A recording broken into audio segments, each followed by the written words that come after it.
and therefore more sustainable growth. You spoke about needing to do serious work to both lift and sustain manufacturing growth. What sort of things are you alluding to? Yes, exactly. We need to have a strategy for our manufacturing and industrial sectors. We have come through quite nicely getting government, let's say, out of the way and off the backs of our entrepreneurs. We need to leave it like that. However, if we want to have double-digit growth and in the higher double digits for a little while so that manufacturing can start making up a larger part of our economy than it has so far, it needs to grow for many years even faster than services. We don't want to slow down services. They're contributing a lot. So we want manufacturing to grow even faster than services so that manufacturing can have that large place in the economy to be able to absorb more people coming out of agriculture and people for many of whom the first easy job is in simple manufacturing. We are not creating enough such jobs. Our manufacturing is not growing in that fashion. So what is the strategy? What are the sectors that need to be given special attention, and what would be useful assistance to those sectors today?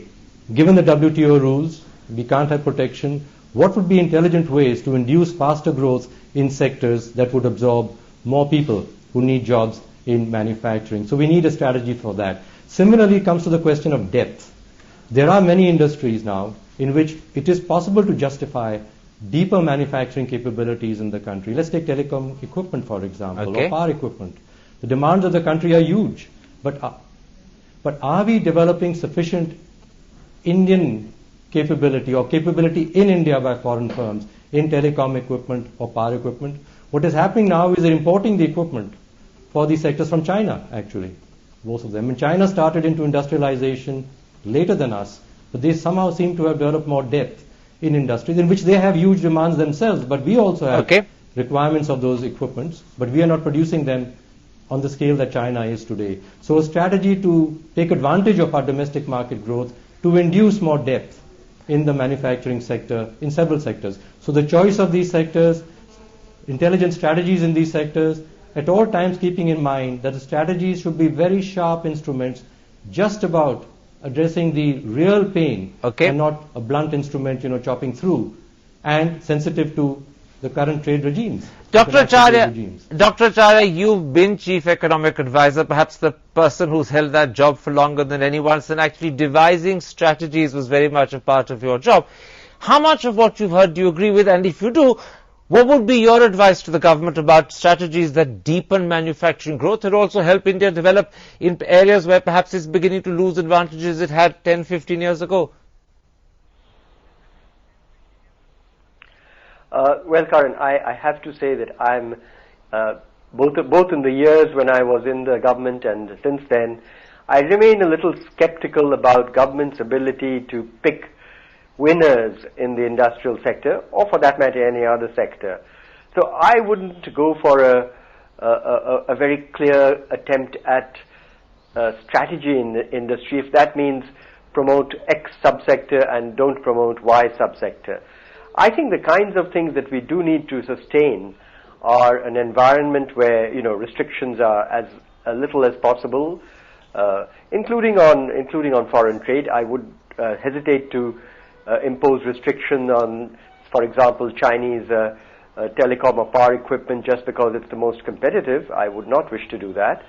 I think also we need to ensure that the kind of borrowing requirements of the government, basically the fiscal deficit, does keep declining along the path, or perhaps even better than the finance minister has promised. Because, as you know, after the initial flush of feeling that we've started fiscal consolidation in this budget, the fact is the borrowing program is still pretty big, and the long-term interest rates have gone up on government 10-year bonds and things like that. So I think it's going to be a challenge in this year to make sure that real interest rates don't become an impediment to rapid industrial growth. The one other area I'll just mention, there's absolutely no resonance for this in government. I think labor market reforms, if they were done, would be hugely important and beneficial for rapid industrial growth. particularly of the kind of growth that employs a lot more labor and creates a lot more jobs. Gentlemen, but I don't see any appetite for that kind of reform in the political climate. Gentlemen, one quick question to both of you before I take a break and then switch and talk more about inflation, which is in fact now hitting 9.89%. First, you, Dr. Shankaracharya, after the poor, low third quarter figure of 6%, how confident are you that the economy can grow sufficiently in the fourth quarter to achieve that target of 7.2 for the year as a whole? I'm reasonably confident that can happen. One can never be sure, because I think the 6% that we saw for the third quarter was to a significant extent due to the fact that the impact of the drought on agriculture was largely experienced in that quarter. And I don't think that the Rabi crop and all of that one knows about the Rabi crop is negative, and so I would expect that the agriculture for the whole year would probably not be as badly off as we saw in that third quarter. And so I think 7.2 still seems reasonable. Very quickly, Mr. Maira, to achieve 7.2% for the year as a whole, we have to achieve something very close to 9% for the fourth quarter. Knowing what you do sitting in the Planning Commission about the Rabi crop, are you confident as well? Karan, it's one quarter only, and this is like betting on the stock market. Tomorrow morning is it going to be up or down? And I'm once again saying maybe it will be up, and I'll be very happy if it was up. But if it didn't get up, I wouldn't worry, because I think that in the quarters after that, you're going to see us back on track towards very fast growth. And I'd like to, if you have time, to come back to this question, Shankar characterizing strategy making as picking the winners. I think there's a difference here. And also this question about labor reforms. I think there are constraints on our growth, manufacturing growth, and he's mentioned one of them, labor reform, that he mentioned rightly. That is politically very difficult. But I think there are ways to make reforms, recognizing that if you couch them in terms which are going to invite political reaction, you're not going to get them. But you can get them, and there are ways to do that. Well, I wish I had the time to take you up on the ways to do that, but I promise that's a subject I'll come back to. Labor reforms and how you present them, how you get them, how you achieve them is certainly the big political challenge. It's a challenge that really faces the Finance Minister and the Prime Minister.